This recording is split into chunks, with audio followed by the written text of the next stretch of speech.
Test 4. You will hear a number of different recordings, and you will have to answer questions on what you hear. There will be time for you to read the instructions and questions, and you will have a chance to check your work. All the recordings will be played once only. The test is in 4 sections. At the end of the test, you will be given 10 minutes to transfer your answers to an answer sheet. Now turn to Section 1. Section 1. You will hear a man asking for information about health services in the place where he is living. First, you have some time to look at questions 1 to 6.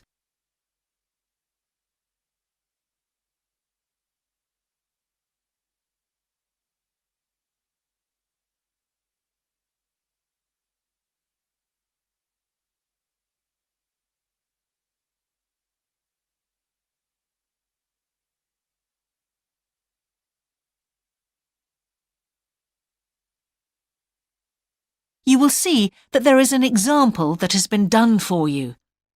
On this occasion only, the conversation relating to this will be played first. Can I help you? Yes, I've just moved to this area with my wife and children, and I'd like to know where we can all register with a doctor at a health centre. Oh, OK. Well, there's Dr. Green at the Harvey Clinic. The woman says the doctor at the Harvey Clinic is called Dr. Green, so Green has been written in the space. Now we shall begin. You should answer the questions as you listen, because you will not hear the recording a second time. Listen carefully and answer questions 1 to 6. Can I help you? Yes, I've just moved to this area with my wife and children, and I'd like to know where we can all register with a doctor at a health centre. Oh, OK. Well, there's Dr. Green at the Harvey Clinic. We always recommend her for babies because she's very good with them and she runs a special clinic. Oh, actually, my youngest child is 5, so that wouldn't be any good for us. Right. Is there anywhere else I could try? Yes, the Eshcol Health Practice is the next one on my list. How do you spell that? Eshcol. And it's Dr. Fuller who has space on his list.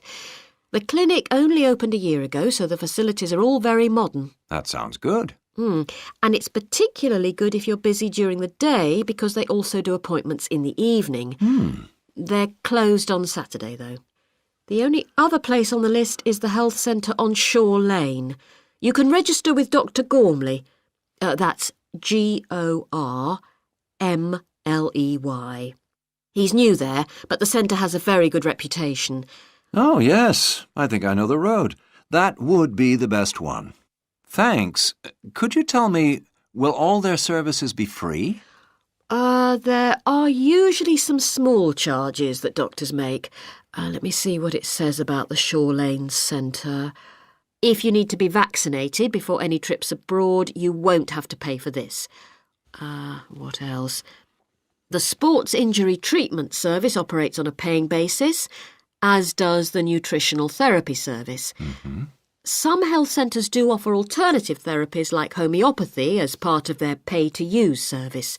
Shore Lane are hoping to do this soon. I think they may start with acupuncture. Oh.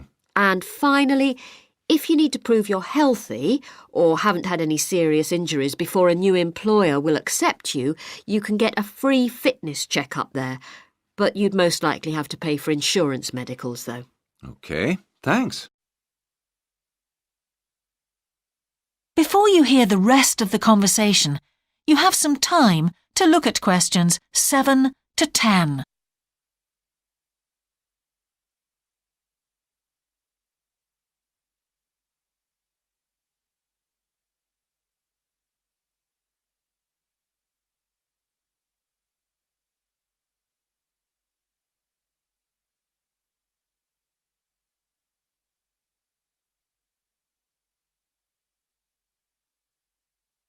Now listen and answer questions 7 to 10.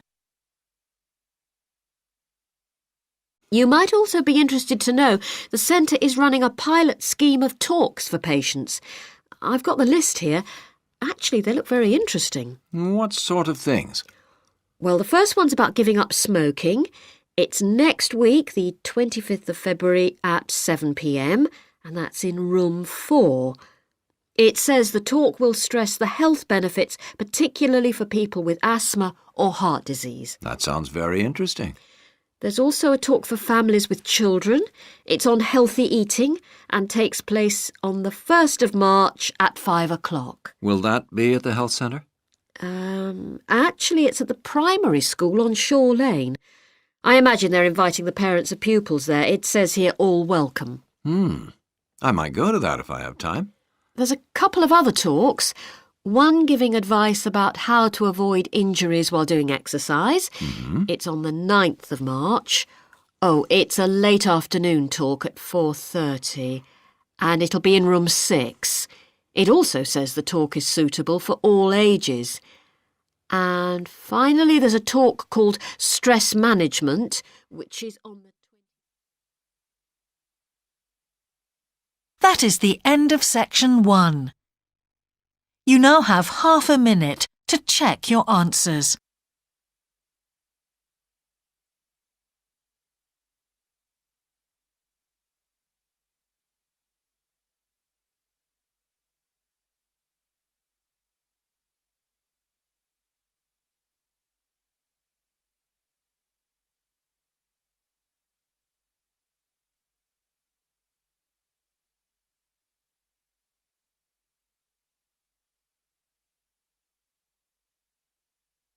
Now turn to section 2.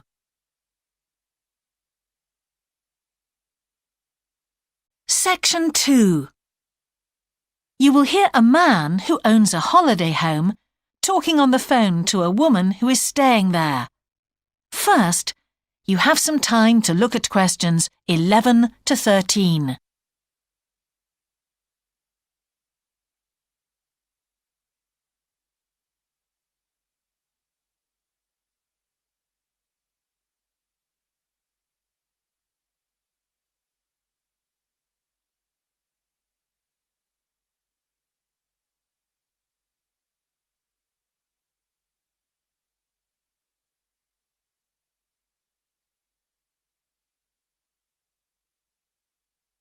Now listen carefully and answer questions 11 to 13.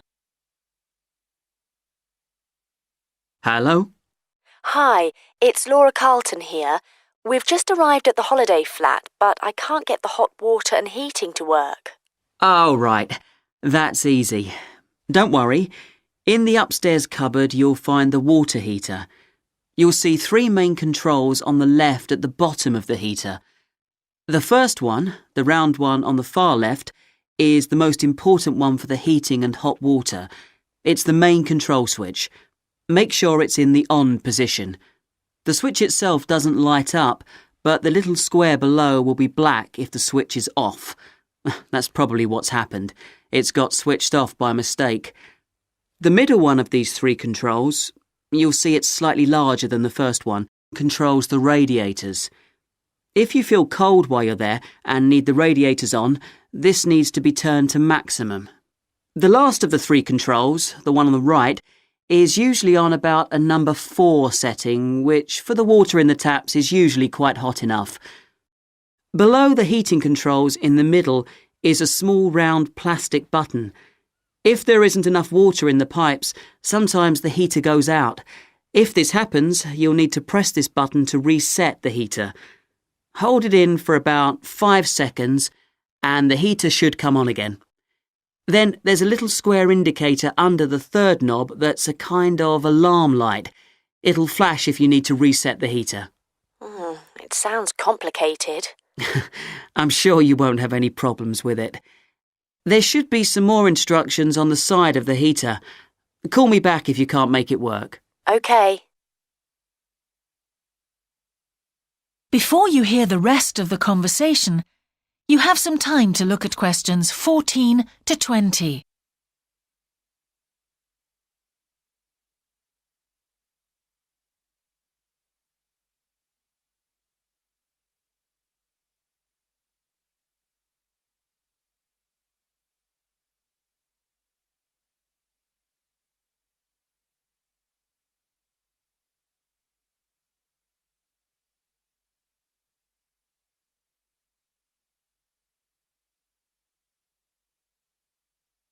Now listen and answer questions 14 to 20.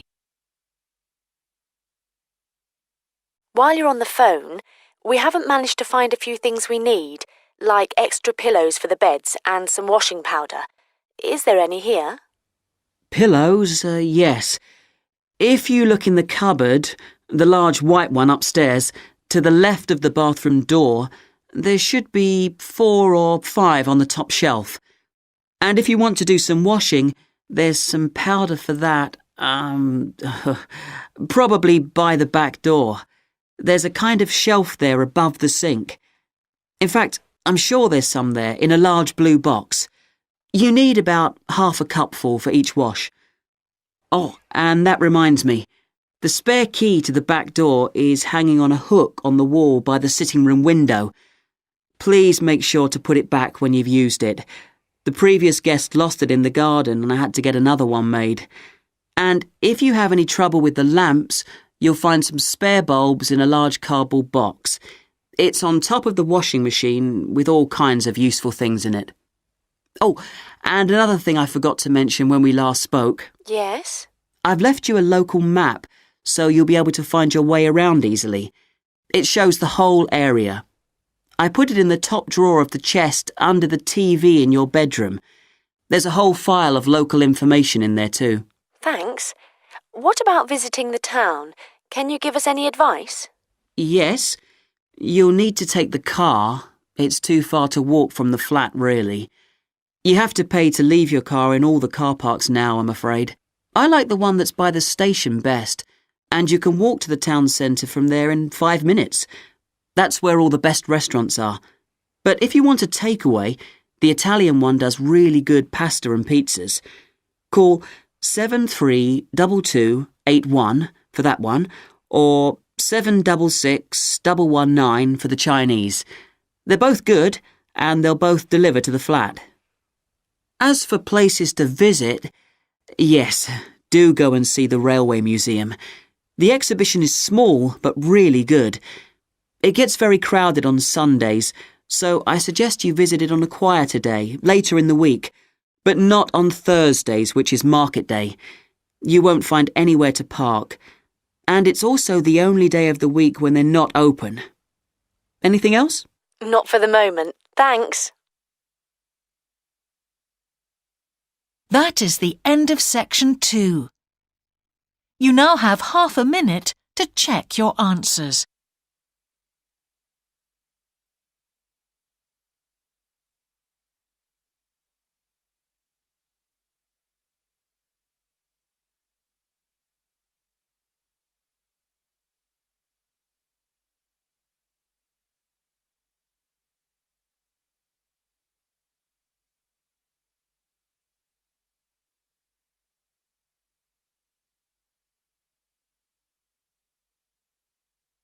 Now turn to section 3.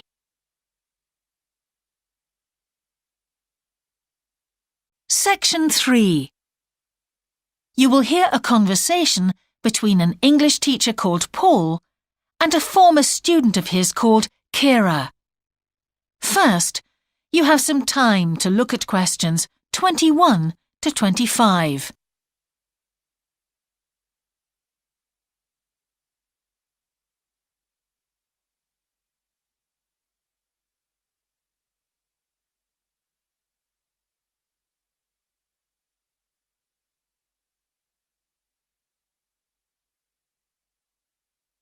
Now listen carefully and answer questions 21 to 25. Hello, Kira. How are you? Fine, thanks, Paul. How are you? Well, thanks. It's good to see you. It must be 12 months since you did our course. That's right. It's nice to come back and say hello. What course did you enroll in? Actually, I went straight into third-year pharmacy. They credited me with 2 years, which probably made it more difficult for me. On the other hand, you were lucky to be granted credits.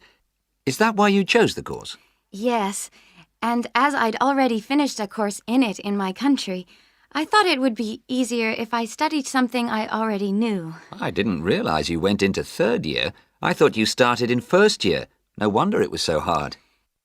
And what do you think is one of the big differences between studying at a university here and studying in your country? Well, I found it very difficult to write assignments because I wasn't familiar with that aspect of the system here. The main problem is that the lectures expect you to be critical. That made me feel really terrible. I thought, how can I possibly do it? How can I comment on someone else's research when they probably spent 5 years doing it? I think a lot of people who come from overseas countries have similar problems. But after a while, it became easier for me.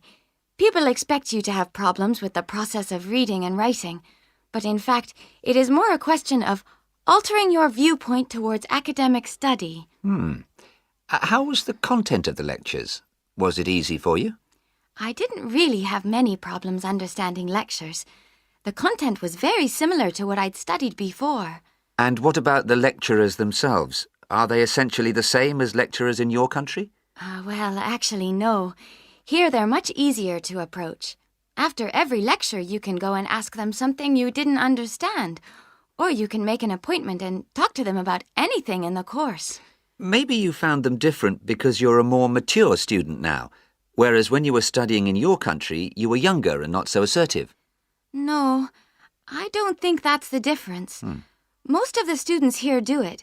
In my faculty, they all seem to make appointments, usually to talk about something in the course that's worrying them, but sometimes just about something that might really interest them, something they might want to specialize in.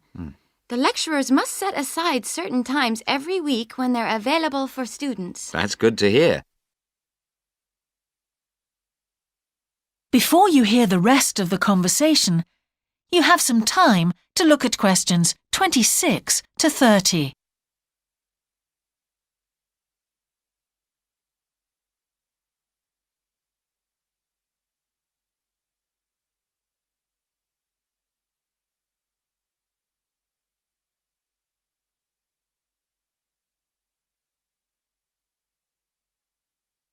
Now listen and answer questions 26 to 30. And how was your timetable? Was it a very busy year? Oh, very, very busy. They make you work very hard. Apart from lectures, we had practical sessions in a lot of subjects. We did these in small groups. I had to go and work 4 hours every week in a community pharmacy. Actually, I enjoyed this very much, meeting new people all the time. Then in second semester, we had to get experience in hospital dispensaries. So every second day we went to one of the big hospitals and worked there. And on top of all that, we had our assignments, which took me a lot of time. Oh, I nearly forgot. Between first and second semesters, we had to work full-time for 2 weeks in a hospital. That does sound a very heavy year. So, are you pleased now that you did it? Do you feel some sense of achievement? Yeah, I do feel much more confident, which I suppose is the most important thing. And have you got any recommendations for people who are studying from overseas? Well, I suppose they need very good English. It would be much better if they spent more time learning English before they enter the university, because you can be in big trouble if you don't understand what people are saying and you haven't got time to translate. Anything else? Well, as I said before, the biggest problem for me was lack of familiarity with the education system here.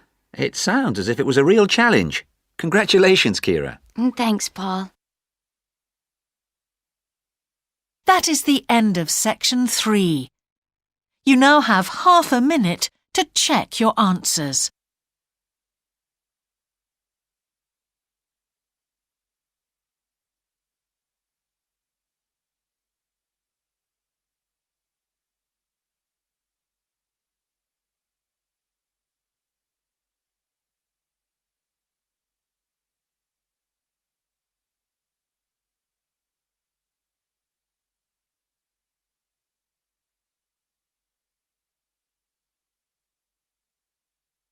Now turn to section 4.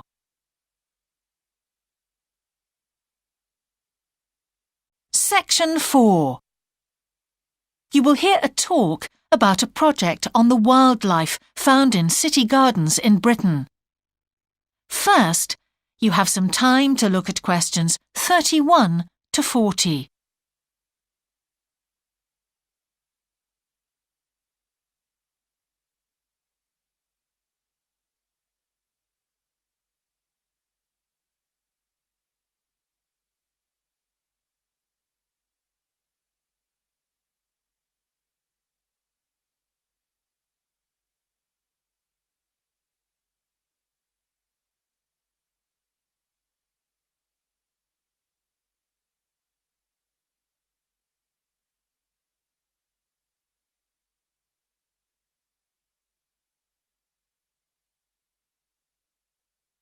Now listen carefully and answer questions 31 to 40. Good morning. Today I'd like to present the findings of our Year 2 project on wildlife found in gardens throughout our city. I'll start by saying something about the background to the project, then talk a little bit about our research techniques, and then indicate some of our interim findings. First of all, how did we choose our topic? Well, there are 4 of us in the group, and one day, while we were discussing a possible focus, 2 of the group mentioned that they had seen yet more sparrowhawks, one of Britain's most interesting birds of prey, in their own city centre gardens, and wondered why they were turning up in these gardens in great numbers. We were all very engaged by the idea of why wild animals would choose to inhabit a city garden. Why is it so popular with wildlife when the countryside itself is becoming less so? The first thing we did was to establish what proportion of the urban land is taken up by private gardens. We estimated that it was about 1/5, and this was endorsed by looking at large-scale usage maps in the town land survey office, 24% to be precise. Our own informal discussions with neighbors and friends led us to believe that many garden owners had interesting experiences to relate regarding wild animal sightings. So we decided to survey garden owners from different areas of the city. Just over 100 of them completed a survey once every 2 weeks for 12 months, ticking off species they had seen from a pro forma list, and adding the names of any rarer ones. Meanwhile, we were doing our own observations in selected gardens throughout the city. We deliberately chose smaller ones because they were by far the most typical in the city. The whole point of the project was to look at the norm, not the exception. Alongside this primary research on urban gardens, we were studying a lot of books about the decline of wild animals in the countryside and thinking of possible causes for this. So what did we find?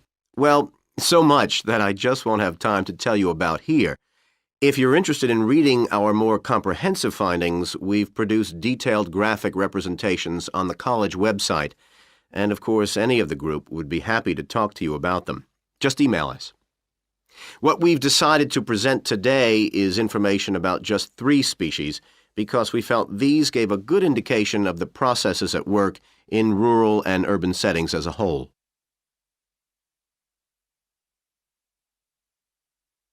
The first species to generate a lot of interesting information was frogs, and there was a clear pattern here. They proliferate where there is suitable water. Garden ponds are on the increase, rural ponds are disappearing, leading to massive migration to the towns. Hedgehogs are also finding it easier to live in urban areas, this time because their predators are not finding it quite so attractive to leave their rural environment, so hedgehogs have a better survival rate in cities. We had lots of sightings, so all in all we had no difficulties with our efforts to count their numbers precisely. Our final species is the finest of bird singers, the song thrush. On the decline in the countryside, they are experiencing a resurgence in urban gardens because these days gardeners are buying lots of different plants, which means there's an extensive range of seeds around, which is what they feed on. Another factor is the provision of nesting places, which is actually better in gardens than the countryside. Hard to believe it, but it's true. Incidentally, we discovered that a massive new survey on song thrushes is about to be launched, so you should keep an eye open for that. Now, I'd be happy to answer any questions you may have. That is the end of section 4. You now have half a minute to check your answers.